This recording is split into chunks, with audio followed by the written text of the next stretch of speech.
இந்த நாளில் உங்களுக்கு ஒரு நற்செய்தி. இயேசு உங்களை நேசிக்கிறார். இந்த இயேசு உங்களுக்காக அவருடைய ஜீவனையே கொடுத்திருக்கிறார்.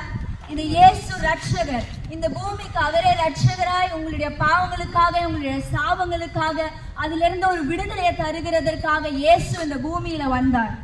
இயேசுவே பரம வைத்தியராய் இருக்கிறார். நீங்க அநேக டாக்டர்களை நம்பி அநேக வியாதிகளுக்காக அநேக மனிதர்களிடத்துல நீங்க போயிருக்கலாம், உங்களை கைவிட்டிருக்கலாம்.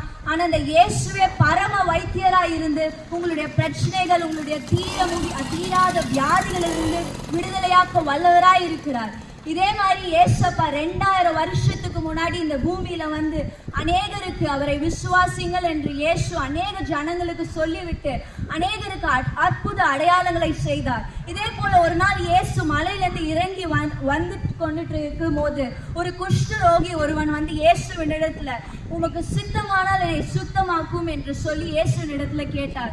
அப்பொழுது இயேசு தம்முடைய கரங்களை நீட்டி இயேசு ஒரு சுகத்தை, ஒரு அற்புதத்தை அவருக்கு கொடுத்தார். அதே போல இன்னொரு நபரை, இன்னொரு கேரக்டரை வேதத்துல வாசிச்சா அந்த மனுஷன் வந்து ஒரு 100க்கு அதிபதி என்ற ஒரு மனுஷன் தன்னுடைய வேலைக்காரனுக்காக, தன்னுடைய வேலைக்காரன் ஒரு மரண அவதியில இருந்தது நிமித்தம் இயேசுவினிடத்துல ஒரு அற்புதம் கிடைக்குமா என்று வந்தாரு.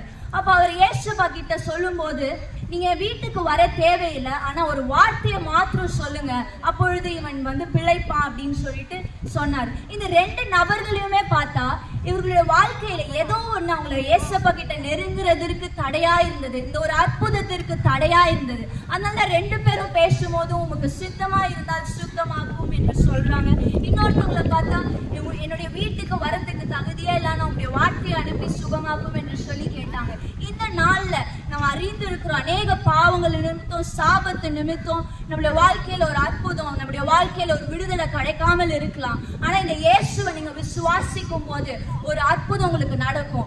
இயேசு சொல்லி இருக்கிறார், நானே வழியும் சத்தியமும் ஜீவனுமாய் இருக்கிறேன் என்று சொல்லி உங்களுடைய வாழ்க்கையில செத்து போன நிலைமையில இருக்கிற உங்களுடைய வாழ்க்கைய இந்த நாள்ல அவர் ஜீவன் கொடுத்து ஒரு உயிரடைய செய்யத்தக்கதாக ஒரு அற்புதத்தை இந்த நாள்ல உங்களுக்கு கொடுக்க வல்லவராய் இருக்கிறார். உங்களுக்கு தீர முடியாத கடனா இருக்கலாம், குடும்பத்துல சமாதானம் இல்லாம இருக்கலாம், அநேக பிரச்சனைகள் இருக்கலாம், சொல்ல முடியாத காரியங்கள் இருக்கலாம். ஆனா இது எல்லாத்துல இருந்தும் இந்த இயேசு உங்களுக்கு ஒரு விடுதலை தர வல்லவராய் இருக்கிறார்.